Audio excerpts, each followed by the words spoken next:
definitely one of the stranger cases I've covered. It seems like it comes right out of a novel. On November 12th, 2012,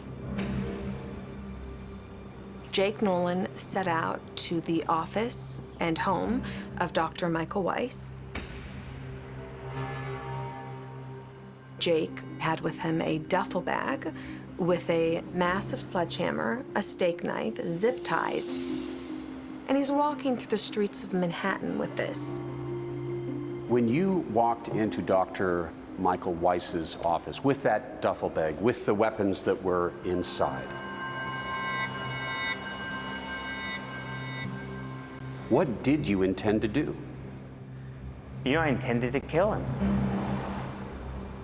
This is not a whodunit.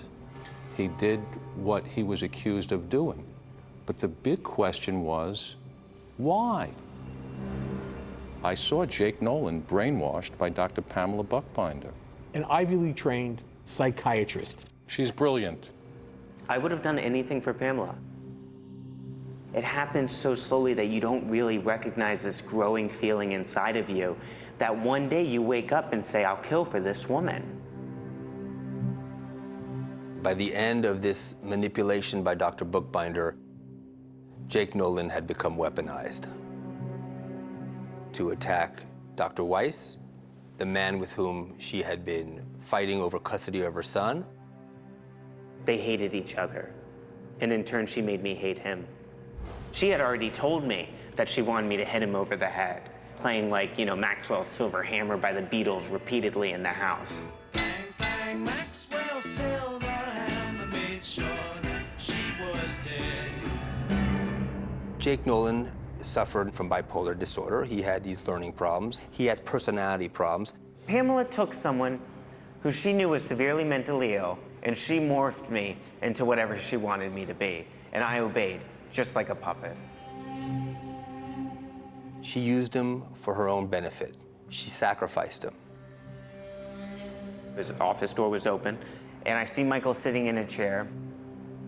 I think this is really when I became fully psychotic. I don't buy Jake's story that he was brainwashed and manipulated. He knew exactly what he was doing. And do you believe that each step of the way, Jake could have made the decision to leave? Of course he could have. And Dr. Buchbinder claims that she had no involvement at all in this, that anything Jake Nolan did, he did completely on his own. 911, where's emergency? Hi, I can hear someone out in my hallway screaming in pain, but I don't know what's going on out there, and I'm afraid to go out. And what was so odd about this is he didn't try to flee.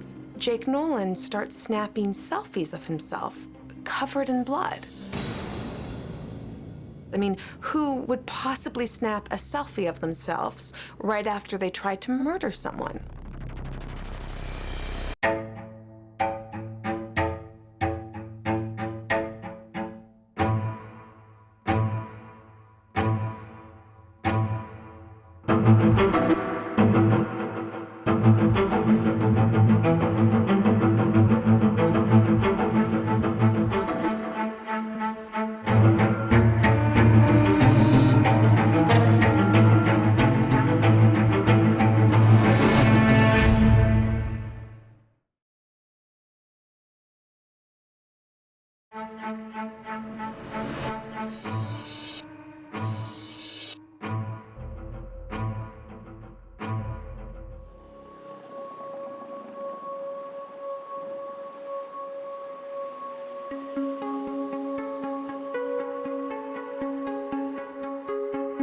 There's never going to be a night I don't fall asleep feeling awful for what I've done. To this day, Jake Nolan insists his mind was not his own when he set out to kill Dr. Michael Weiss at his office on November 12th, 2012. The knife was in my pocket, and the sledgehammer was over my shoulders. He sees the sledgehammer and charges at me, and I reached for the knife. Here I am with this knife, and the guy's bleeding, and I'm thinking, oh my God, this is terrifying. It's as if I woke up from a bad dream. After Jake stabbed him, Dr. Weiss fought back furiously. Both men ended up in the hallway of the Manhattan high-rise. 911, where's emergency? This guy's screaming like crazy for help. Both men were rushed to the hospital, where Jake was placed under arrest for attempted murder and handcuffed to his bed. In the weeks ahead, Jake's bizarre story unfolded. His claim that he had been manipulated to kill by his own cousin, psychiatrist Pamela Buchbinder. My experience with Pamela, looking back, was incredibly frightening, incredibly frightening. Jake's target that day, Michael Weiss, was Pamela's ex-boyfriend and another psychiatrist. Do you believe he was brainwashed? Yes. To be honest, I try and come in here as little as possible because it's just too many memories.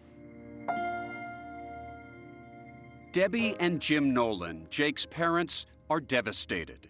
He is basically a really good kid who doesn't have a mean bone in his body. Jake Nolan, it's a pleasure to meet you. When we met Jake in the summer of 2016, he seemed rational. I've been on meds now for over a year and a half that have finally worked for me. But he says that wasn't always the case.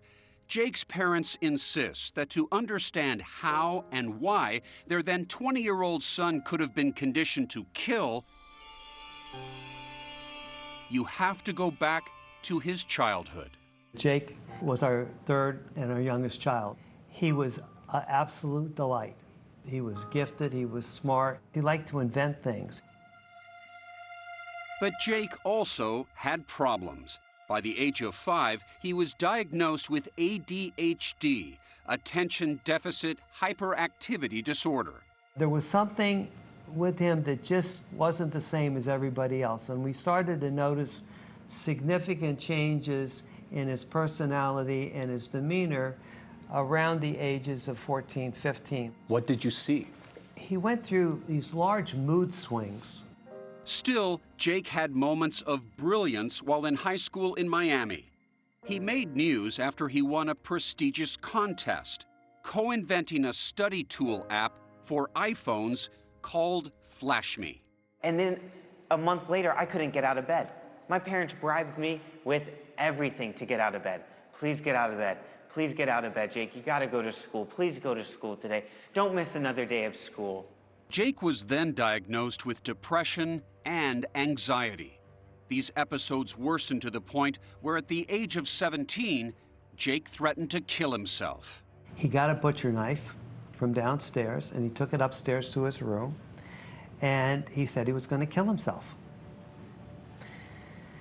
We were terrified.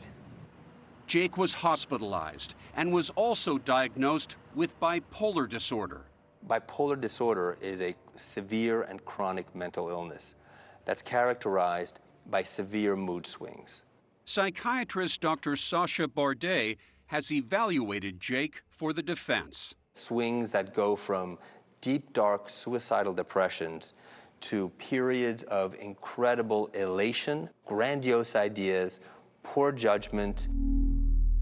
He's a mess. He's such a prisoner of his own mind that he can't get anywhere in life. There's not a day that goes by that I don't think of killing myself. By the time Jake was in college, doctors had prescribed some 30 medications to treat him, with little success. Some of these medications change brain chemistry, do they not? Well, these are powerful psychotropic medications. His disorder, his problems were so profound, sometimes he's taking 4, 5, 6 medications at once. Jake admits he was also doing illegal drugs and drinking, barely making it to class. The Nolans thought their prayers had been answered when Dr. Pamela Buchbinder, Debbie's own niece, offered to help. We thought this was great. I adored Pam. You trusted her. I trusted her with my most prized possession, my child. The plan? Jake would live part-time with Pamela in her Manhattan apartment. She would give him therapy sessions and monitor his meds. In return, she proposed he help take care of her then 4-year-old son, Calder, in spite of Jake's mental illness. Pamela and I had formed a relationship when I was really young. I mean, this is my cousin. This is someone I really knew. And I entrust everything into this one woman. I mean, this woman is gonna save my life. By all accounts, the plan seemed to be working. I thought he was very happy, and I thought he was quite stable. So you guys must have felt everything's coming together here. Thank you. Finally. Thank you. Right? But the Nolans now say sending their son to live with Pamela was the biggest mistake they have ever made. It's a total horrible nightmare.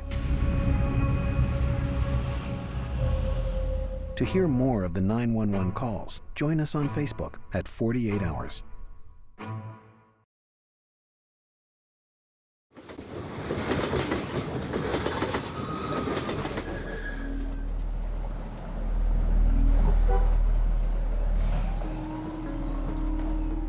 When Jake Nolan went to live with his psychiatrist cousin, Dr. Pamela Buchbinder, he had no idea he'd end up on the front lines of a physical and psychological war.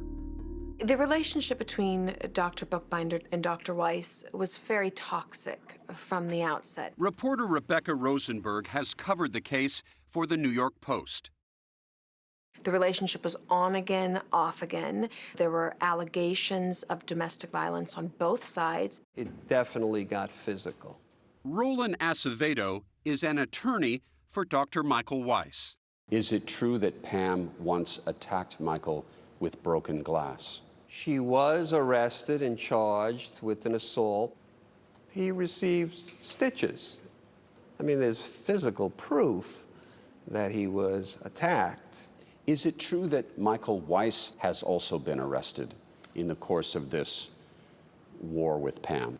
Yes. Pamela contended that Michael threatened her or attempted to assault her. In each incident, the charges were dismissed. But the war of the psychiatrists moved onto another battlefield, the courtroom, as Pamela and Michael fought over the custody of their son. These are two psychiatrists. Couldn't they talk it out? There was no communication. But back during the times when he and Pamela were communicating big time, Michael Weiss attended family parties, including Jake's bar mitzvah. Well, Pamela and I just want to wish you congratulations on your bar mitzvah. We're both so happy for you. We were inspired by all of the speeches about opportunity and charm and character, and we think you have them all. And that makes it even more incredible that Jake would target him. This is a man who respected me and who I respected greatly. Michael and Pamela never married and broke up for good soon after their son Calder was born. Ready? Yeah. When Calder was 4, Pamela asked Jake to be her child's godfather. Shortly before, she took Jake in. Jake's mother is convinced that is when Pamela began to manipulate his mind. Jake had been feeling so bad about himself, and here, all of a sudden, I'm so important to Calder. Everything I do has to be right. This was a kid that I loved more than life. Jake wants a normal life. Defense psychiatrist Sasha Bardet says Pamela knew how to give Jake the life he craved. He wants to be a successful, respected family man with a nuclear family and a happy life. There's a photograph of the three of you in bed, basically in your underwear. What should we take from that picture? I guess that just goes to show you the level of comfort that I really felt there. It was not unusual in the morning for her to invite me into bed with Calder and I, and to share that familiar moment. You know, really feel like a family together. But Dr. Bardet finds these images deeply troubling. When you think that you're seeing pictures of essentially a patient and his psychiatrist, it's really horrific. It's really creepy. Just as troubling for Jake's family were text messages discovered on his cell phone. Let me read to you some of the texts that Pam Buchbinder sent to Jake. You're just the most fun person to love. You're so beautiful. She'd call him lovey, sweet Jay. You are remarkable. You are brilliant. I have so many thoughts about you. Well, this is almost sickening. And there was never any romantic or sexual relationship ever between these two people. So what this is all mental manipulation. I miss you terribly, she would say when you were away. That sounds romantic. You know, it does. I don't know what her intentions were to this day. I wouldn't be able to tell you. And as Pamela was apparently building Jake up, he says she was tearing Michael Weiss apart, claiming Michael was refusing to pay Calder's child support and worse. She had me convinced that he was being molested at his father's home. And how many times did she say this? Was this repeated over and over? Oh, this was every day. Has Michael Weiss ever abused his son in any way? Absolutely not. Michael worships that child. Jake, what real evidence did you have that Michael was sexually abusing his son? There was no evidence. But at the time, Jake says, that's how Pamela was able to pull him into the plot to kill Michael Weiss. Part of the indoctrination process was to get Jake to participate in developing the plan. And the plan, if you believe Jake, was horrific. Pamela was determined for me to torture Michael before killing him. She wanted me to inject him with some, poisonous chemicals. She wanted to burn him alive in front of a group of people. Jake's story is dramatic, but is it true? Despite Jake's accusations, he was the only one charged.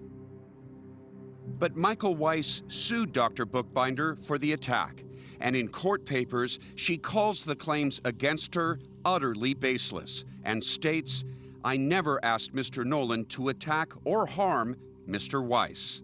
Dr. Buchbinder also claims that there's no smoking gun here. There's no evidence of emails or text messages that show that she and Jake plotted this together. You can't deny the footage that shows her in Home Depot buying a sledgehammer.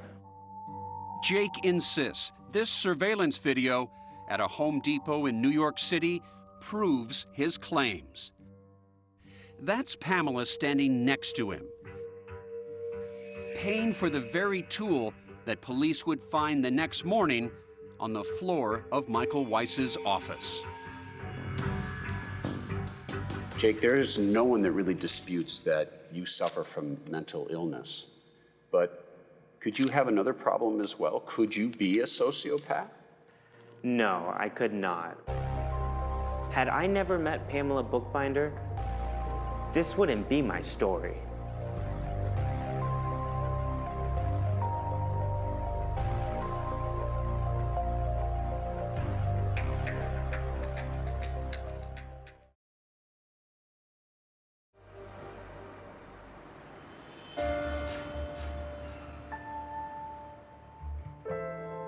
As Jake Nolan's eyes opened on the morning of November 12, 2012, the day he was supposed to kill Michael Weiss, he says he wasn't alone. Pamela was there in bed, rubbing my back, telling me how much she loved me, that I was a savior, that I was the greatest person ever, that no one else understood her.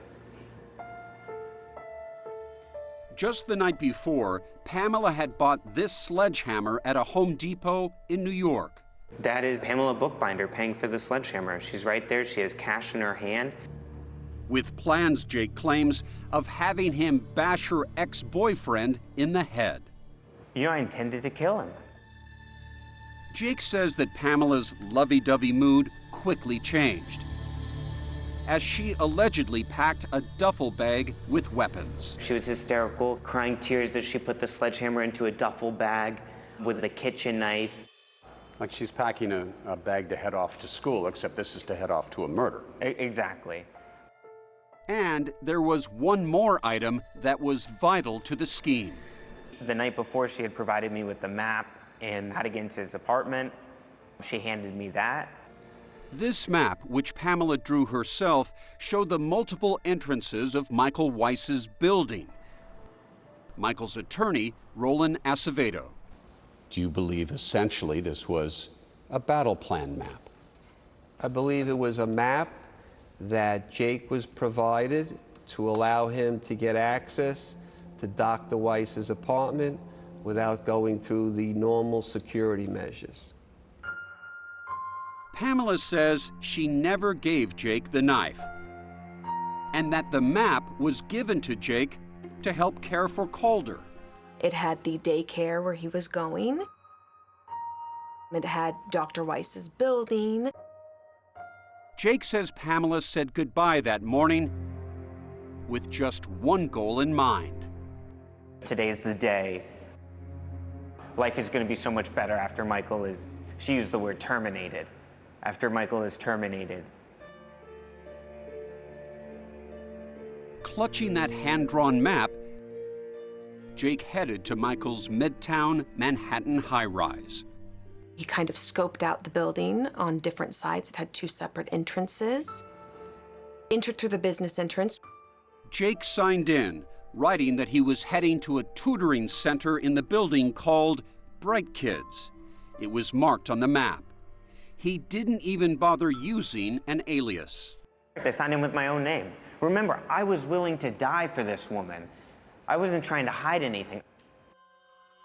Jake went straight to the 12th floor and walked in on Michael in the middle of a session. Jake left the office and waited in a stairwell while Michael finished with the patient. What are you thinking to yourself? What's going through your head? I think I was really nervous. I think I wanted to back out, but I didn't have a means to do it because I couldn't go back to Pamela without this done. I felt like I had no choice. After the patient left, Jake asked Michael for some financial forms for Calder's school. Pamela claims picking up those forms was the only reason Jake was there. But Jake says it was all a ruse to distract Michael while Jake went to the restroom to prepare. I grabbed the sledgehammer. I put the knife in my pocket. From here on out, I remember bits and pieces. But according to Michael Weiss's attorney, Michael remembers it all too well. Jake came out of a bathroom in Michael's office and hit him with a sledgehammer. Michael managed to duck just in time, missing the full brunt of the 10-pound tool. Still, the sledgehammer made contact with his shoulder. That's when Michael says Jake reached for the knife. That's when I first stabbed Michael Weiss. And then from there on out, it was a fight. And then he stabbed Michael 7 or 8 times in various places. The stomach, the back, the chest. Michael, who's 6'3" and 205 pounds, managed to overpower Jake. On the ground, standing up, I got stabbed multiple times. I thought that someone was bound to die. The two men stumbled into the hallway where neighbors heard the commotion. I think it's a psychologist who might have had a client who was nuts. Good morning, man. Caller. Patient breathing. Yeah, but they got a lot of blood. They're losing a lot of blood. Then, as he sat on the floor bleeding, Jake lifted his cell phone and took that selfie. Why did you take a selfie? We were sitting right next to each other, and I was reporting back to Pamela, like, what do I do next? Jake says Pamela didn't respond.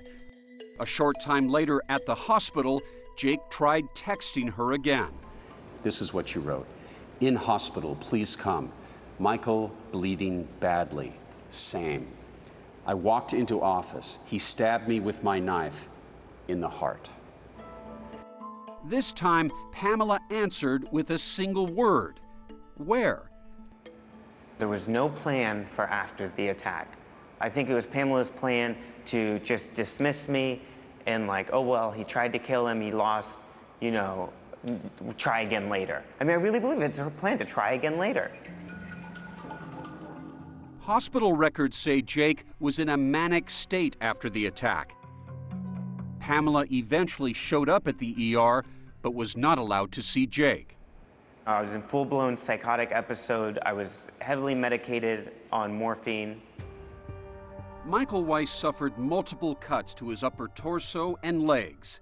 He was stitched up and released from the hospital. Jake was still recovering from his own wounds to his chest and hand when the reality of his arrest for attempted murder hit him. Could Jake have backed out of the attack?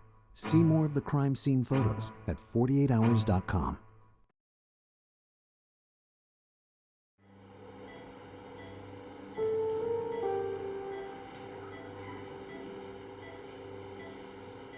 After his arrest for attempted murder, Jake Nolan spent 4 days recovering in the hospital. He then appeared before a judge and was freed on $200,000 bail pending trial. Jake was allowed to fly home to live with his parents outside of Miami. Ready? What would you have said to Calder one day if he asked you, why did you kill my father? I don't know. I gave everything for this child. I was willing to kill someone for this child. That alone can only show how sorry I feel when he finds out about this later on in life. But what of Pamela Buchbinder? Soon after the attack, Michael sued for custody of their son, claiming Pamela was the mastermind. A family court judge considered the evidence in that case, including the Home Depot images, and granted Michael Weiss full custody of Calder and barred Pamela from any contact for 5 years. The evidence showed, and the family court agreed, that Pamela was involved in the plan or plot to attack and kill Michael. Despite the evidence presented in family court, Pamela was still not criminally charged in the attack. Why not? The district attorney's office will not comment. But Michael Weiss's attorney thinks part of the problem is the key accuser in this case. Jacob, because he contends that he has this history of mental illness, is perhaps not the most reliable witness for the prosecution. Jake spent much of his time awaiting trial in and out of treatment centers for both his mental problems and drug and alcohol addictions. Despite those efforts, his life almost came to a tragic end in May 2015. What happened that caused you to be in this hospital bed? I tried to kill myself. I tried to take my own life. This time, Jake ended up in a coma after poisoning himself. This was probably the worst day of my life because they told us they didn't think Jake was going to make it. Finally, in March 2016, 3.5 years after the attack, Jake's trial gets underway in New York. The prosecution portrayed Jake as kind of a spoiled rich kid. Just one of many challenges for the defense.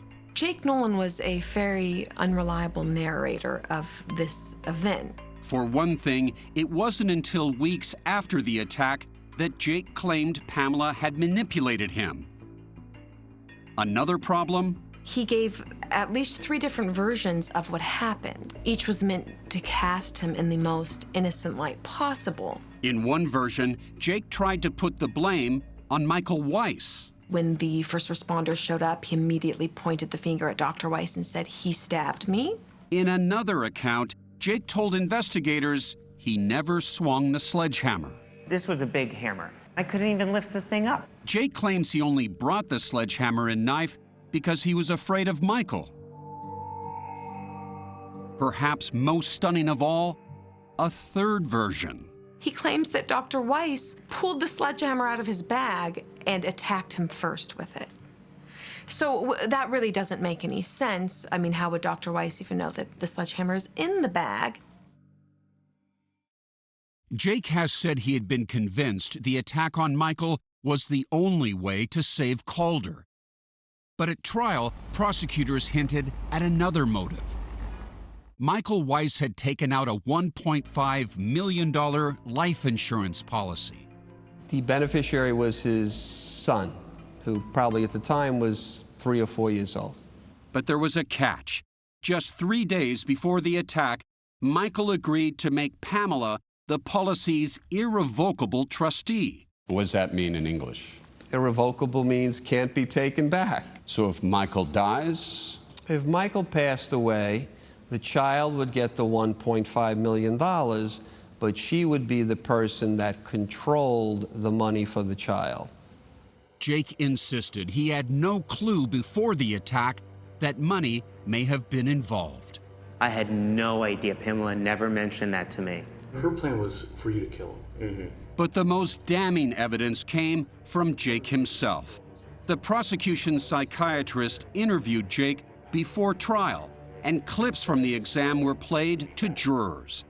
In one, a shockingly frank discussion about another item Pamela bought at Home Depot. What was it zip ties for? She wanted me to torture Michael, which I didn't tell her, but I wasn't down to do that. So you were down to kill but not torture? Yeah. Okay. What did she want you to do to torture him? She wanted me to cut off his balls, she said. That was a line too far for you? Yeah. How come? I don't know, I've never heard anyone before. The prosecution saw this as a stunning admission. On tape, at least, it appears Jake was a willing participant in planning the attack and could draw a line when he wanted to. The crux of the prosecution's argument here is that this is not some babbling idiot that didn't know which way was up. I think I was in control up to a degree, but the deal was to kill Michael Weiss. The deal wasn't to torture Michael Weiss. It might seem like Jake is splitting hairs, but one of Jake's lawyers, Stephen Brownstein, says that's exactly how Jake's mind was working. In fact, it's why he and his legal team argue a risky defense: diminished capacity. You're going to have to admit that your client did the crime, but his capacity to establish the intent, the motive to commit that crime, he lacked, and therefore he should be found not guilty.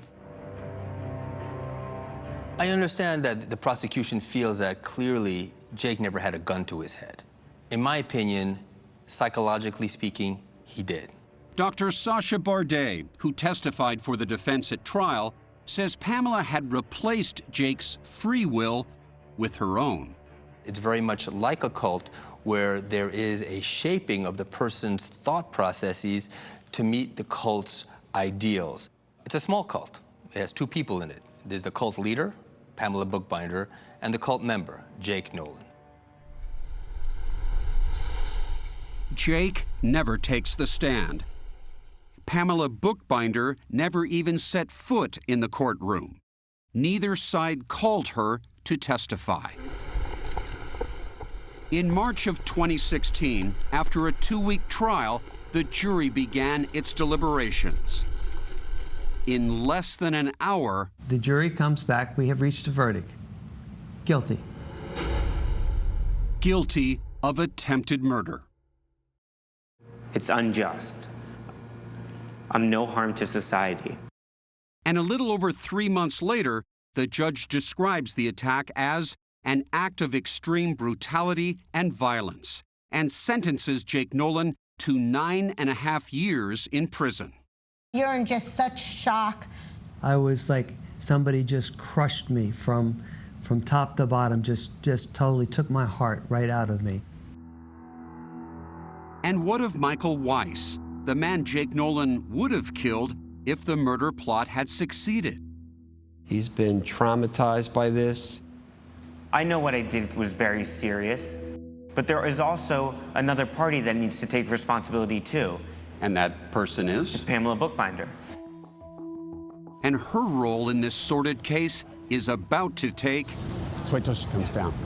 A dramatic turn. Pamela Buchbinder, Peter Van Sant from 48 Hours. No, she's not. I have a simple question. No, Why did she's you not buy that interested. sledgehammer?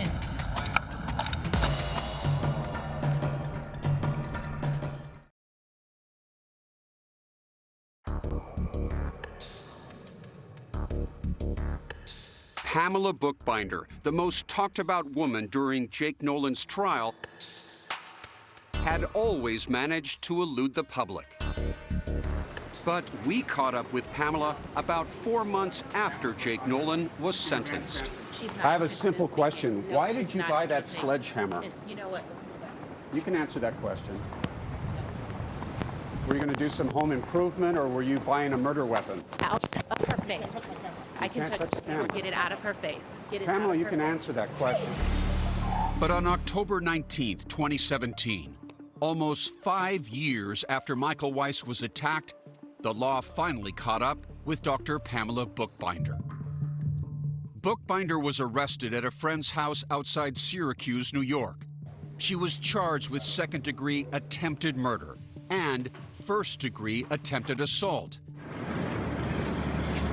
The Manhattan District Attorney accused Buchbinder of masterminding the plot to send Jake Nolan to murder her ex-boyfriend and the father of her son, Michael Weiss. I'm not guilty. At the time, Jake Nolan would not comment on Pamela Buchbinder's arrest, but Michael Weiss's attorney did. I was not surprised when she was indicted and arrested. The prosecutor's office said months ago during the Nolan trial that they thought she was involved, and I think the evidence against her is significant. Pamela is innocent. I'm telling you that.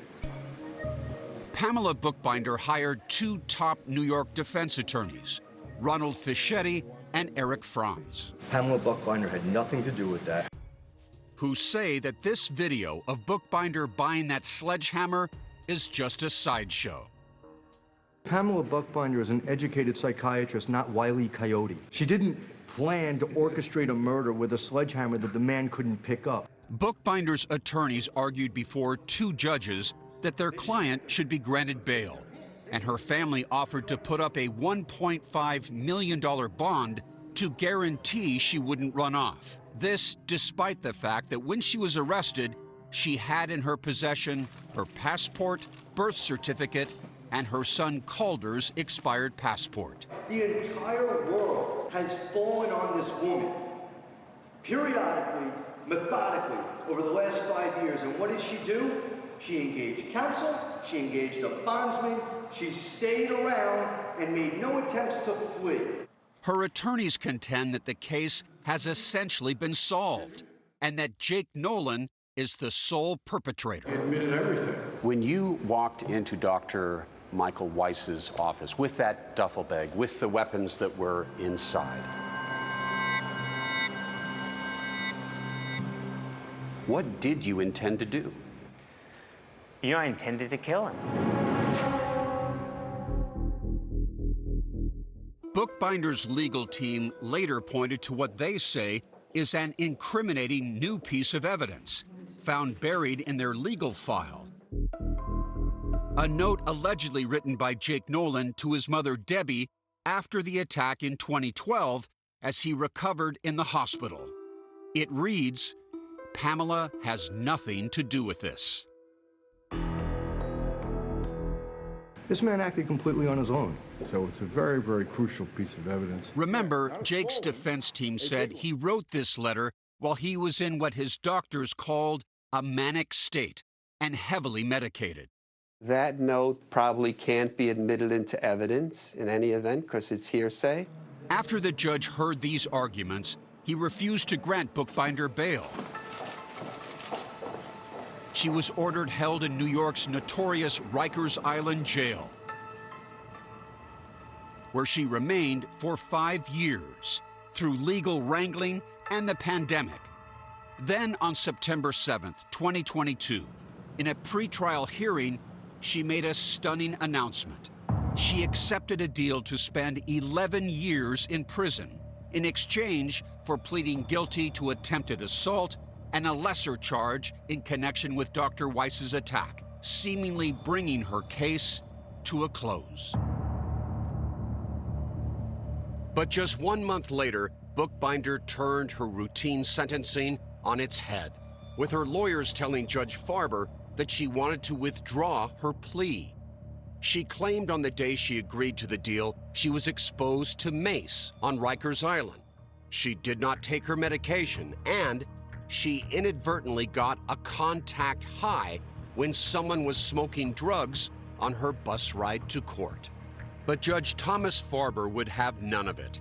He ordered the plea deal to stand and the sentencing to continue. Dr. Weiss showed up to make a victim's impact statement. He did not want to be recorded while he read his remarks, telling the court that he suffers from PTSD and that he believes Buchbinder has so much hatred for him that she will do anything in her power to harm him, even after she is released from prison.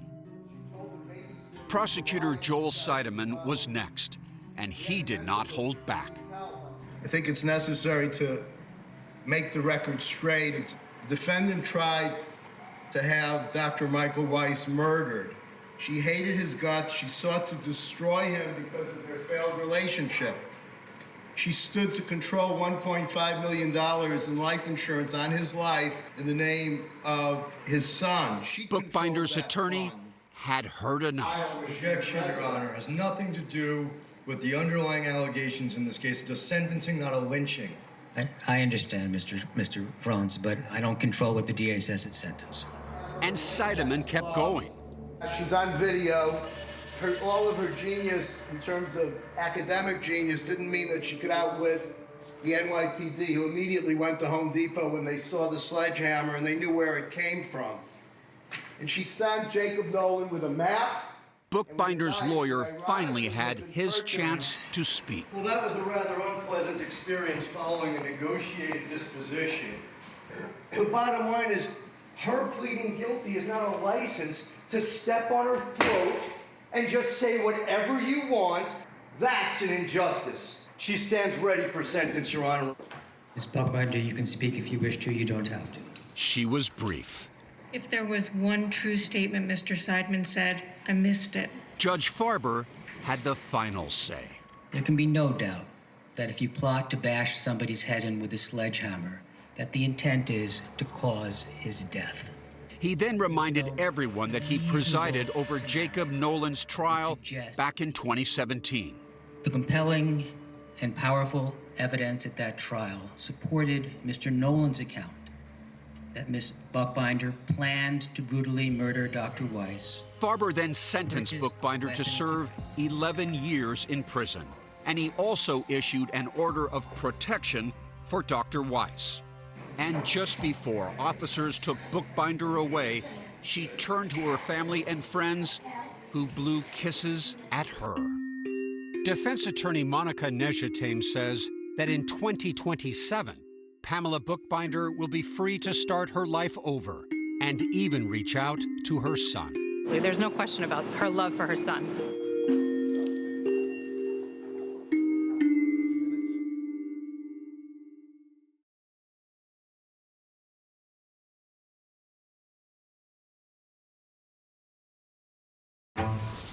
A son with secrets. He just lied to everybody. His parents vanish. You know, cars go off the road. Things happen. What happened to the Haldersons? Not making any sense. And it's taking weirder and weirder turns. Nobody saw this coming. 48 Hours, next on CBS.